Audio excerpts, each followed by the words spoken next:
Viewers, আজকে একটি ছোট টিপস বা ছোট বিষয় নিয়ে কথা বলবো, যেটা হচ্ছে যে আমাদের বয়স্ক যারা পেশেন্ট বিভিন্নভাবে যারা বহুদিন যাবৎ ধূমপান করে, তাই তো আমরা জানি যে COPD, chronic obstructive pulmonary disease হয়, অর্থাৎ ফুসফুসের একটা সমস্যা হয়, প্রদাহ হয় এবং তার সঙ্গে অনেক সময় অ্যাজমা চলে আসে, একটা শ্বাসকষ্ট, কাশি এই চলতেই থাকে।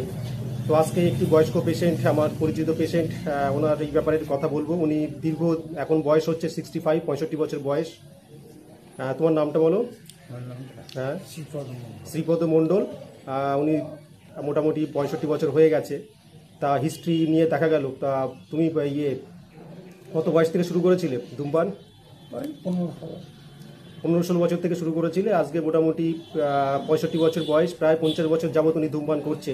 খুবই পরিচিত আমার পেশেন্ট, খুবই ক্লোজ পেশেন্ট। ওনার ফ্যামিলি আমি ট্রিটমেন্ট করি। তো সেই হিসাবে ওনাকে আমি তুমি বলে সম্বোধন করছি। যাই হোক, অনেক দিনের পরিচয় থেকে এটা হয়, একটা ক্লোজ রিলেশন তৈরি হয়। তো আমার কাছে দীর্ঘদিন যাবৎ ট্রিটমেন্ট নেওয়ার ফলে আমি বারবার করে ওনাকে বললাম যে আপনি ধূমপান ছাড়ুন, ধূমপান ছাড়ুন।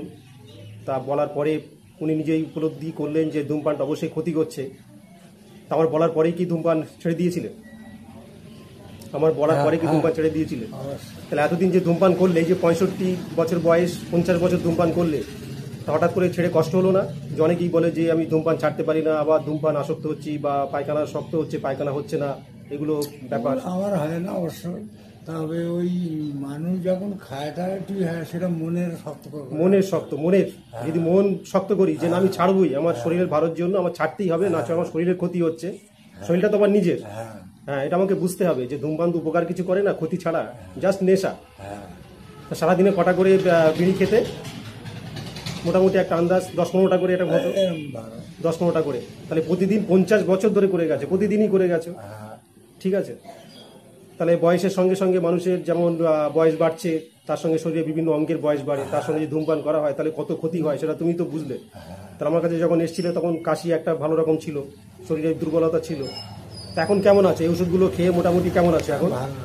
এখন ভালো আছে, তাই তো? তাহলে ওনার যে ওষুধগুলো দিয়েছিলাম, যে ওনার একটা গ্যাসের সমস্যা ছিল, তার সঙ্গে অ্যান্টিবায়োটিক একটা দিয়েছিলাম, যে মানে বুকে কনজেশন ছিল, একটু রঙকাই ছিল, অর্থাৎ বুকে শ্বাসকষ্ট একটা ছিল, তার সঙ্গে শরীর দুর্বল তো অবশ্যই ছিল, তার সঙ্গে ভিটামিন, ক্যালসিয়াম দিলাম। তো মোটামুটি আমার কাছে প্রায় 1 থেকে 1.5 মাস উনি ট্রিটমেন্ট হচ্ছে।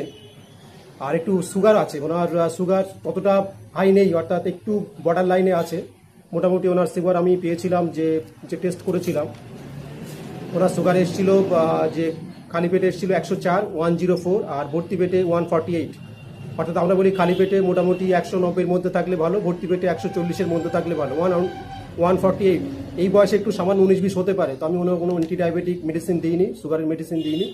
উনি মোটামুটি খাওয়া দাওয়া কন্ট্রোল করছে। এখন চিনি খাচ্ছ কি? চিনি চা খাচ্ছ তো? চা খাচ্ছি, চিনি ছাড়া চা খাচ্ছ, তাতে অসুবিধা হচ্ছে না তো? আর রাতে কি ভাত না রুটি খাচ্ছ? ভাত খাচ্ছ, তাহলে পরিমাণে একটু কমাতে হবে। রুটি খেলে ভালো, কিন্তু রুটি খেলে গ্যাস হয়, তাহলে পরিমাণে কমাতে হবে। আর ওনার হিমোগ্লোবিন একটু কম আছে, 9.2, অর্থাৎ 9.2, এটা অনেকটা কম আছে। আমরা বলি 12-এর উপরে হিমোগ্লোবিন থাকলে ভালো। তো ওনার একটা আয়রন ট্যাবলেটও দেওয়া আছে, তো এইগুলো ওনার কন্টিনিউ খেতে হবে। আর একটা সমস্যা, প্রোস্টেটের সমস্যা আছে, ঘন ঘন রাত্রে প্রস্রাব একটা হয় না, প্রস্রাব একটা 2-3 বার উঠতে হয়। সেটা একটা তলপেটে আলট্রাসোনোগ্রাফি করলে ওটা প্রোস্টেটের সমস্যা, তো আমরা জানতেই পারবো। এই বয়সে একটা প্রোস্টেটের সমস্যা অনেক কিছু চলে আসে। হালকা সুগার একটু বেশি আছে বলে তার জন্য অনেক সময় হতে পারে। তো যাই হোক, মোটামুটি এটা হচ্ছে যে আমরা চেষ্টা করলে ধূমপান, এই যেগুলো নেশা, এগুলো অবশ্যই ছাড়তে পারি, শুধু মনের সাহস দরকার। হ্যাঁ, মনের সাহসটা যদি আমরা বজায় রাখি, তাহলে 50 বছর যারা ধূমপান করছে তাদের পক্ষেও ছাড়া কোনো কষ্ট নয়।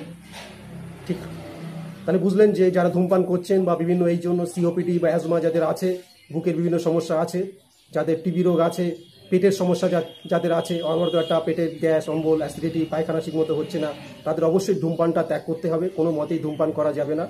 আর একটা বলি, মাঝে মাঝে আমরা জোয়ান, লবঙ্গ, ছোট এলাচ, এটা একটা কোটোর মধ্যে আপনারা বাড়িতে রাখবেন, কাছে রাখবেন। মাঝে মাঝে কখনো জোয়ান, কখনো ছোট এলাচ, কখনো লবঙ্গ, ছোট লবঙ্গ যেটা পাওয়া যায়, ছোট এলাচ পাওয়া যায়, লবঙ্গ মুখে দিয়ে চিবাবেন।